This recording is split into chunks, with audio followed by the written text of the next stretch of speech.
Salut, on est le mercredi 15 novembre, bienvenue dans C'est quoi l'info? Main en l'air, tous les hommes de 16 ans et plus sortez des bâtiments vers la cour intérieure pour vous rendre. C'est ce qu'ont pu entendre les civils palestiniens réfugiés dans l'hôpital Al-Shifa. L'armée israélienne est entrée très tôt ce matin dans l'enceinte du bâtiment. Il s'agit ici d'une opération contre le Hamas. Selon un journaliste sur place, les soldats israéliens interrogent des personnes dans l'hôpital, des patients et des médecins, pendant que des chars encerclent l'hôpital. Alors pourquoi Israël a décidé de cibler cet hôpital précisément ? Déjà parce que c'est le plus grand de la bande de Gaza. Il est situé au nord de la ville de Gaza. Ensuite, parce que des milliers de civils palestiniens y sont allés pour se mettre à l'abri des bombardements. Et surtout, il est considéré par Israël et les États-Unis comme un abri des membres du Hamas. Ce matin, les médecins et les ONG internationales affirmaient qu'aucune personne ne pouvait sortir de l'enceinte de l'établissement de risque d'être visée par des tirs. On vous tient au courant de la suite dans C'est quoi l'info ? Le Paris FC dans la cour des grandes. Le Paris FC, c'est un club de football féminin français basé à Paris. Et les joueuses débutent aujourd'hui leur histoire en Ligue des Champions.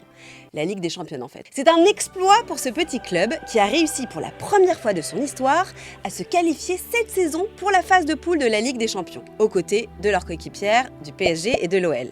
Ce soir, nos reines vont défier une équipe suédoise. Alors on leur dit bonne chance, mais on leur dit surtout merci, car elles vont sûrement inspirer le football français féminin dans toute sa splendeur. Des cris de singes pendant un match de basket du club de Paris en Espagne. C'est écœurant et c'est de la folie qu'on assiste encore à des actes racistes en Europe en 2023. Dans un message publié sur X après le match d'hier, le joueur Nadir Ifi a dénoncé des cris de singes entendus depuis les gradins de la salle de Badalone. J'ai jamais vu ça de toute ma vie. Des cris de singe pendant notre match à Badalone. On est en 2023 et il n'y a toujours rien qui change. C'est très grave.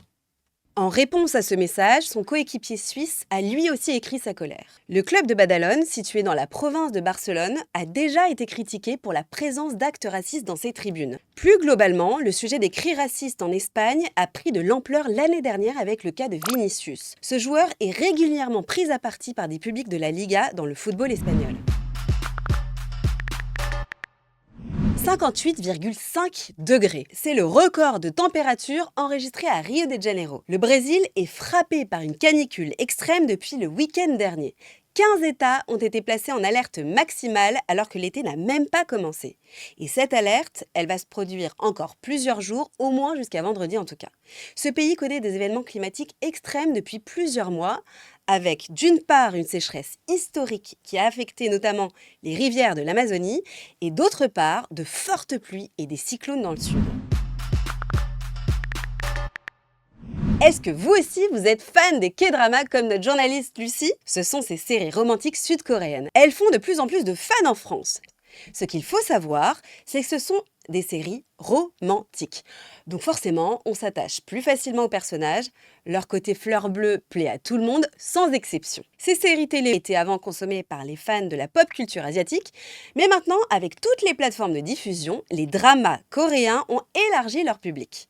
Petit problème, on a détecté des comportements légèrement toxiques.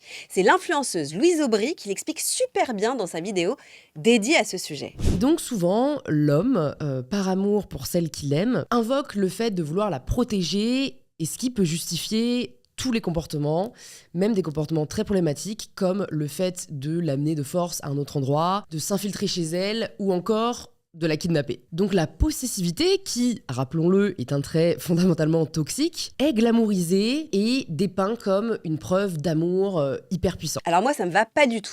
Donc oui pour regarder ces séries K-drama, mais en conscience. J'en profite du coup pour vous donner quand même mon petit coup de cœur des séries K-drama. C'est 25-21, ça se passe dans les années 90, ça raconte le passage de l'adolescence à l'âge adulte. Deux jeunes de 18 et 22 ans se rencontrent, ils sont tous les deux remplis de rêves et d'ambitions. Elle veut devenir championne d'escrime et lui, journaliste, reporter. Il va se créer en eux un lien intense, mais je vous spoile rien en vous disant que leur amitié va légèrement se transformer. Merci d'avoir regardé jusqu'au bout cette vidéo. Dès demain, vous retrouvez le fantastique, le merveilleux Nasser. On se retrouve nous la semaine prochaine pour un nouveau C'est quoi l'info. D'ici là, on est présent sur les réseaux sociaux, YouTube, Snapchat, TikTok, et on est aussi sur franceinfo.fr et sur France Info Canal 27. Moi, je vous dis à très vite. Salut!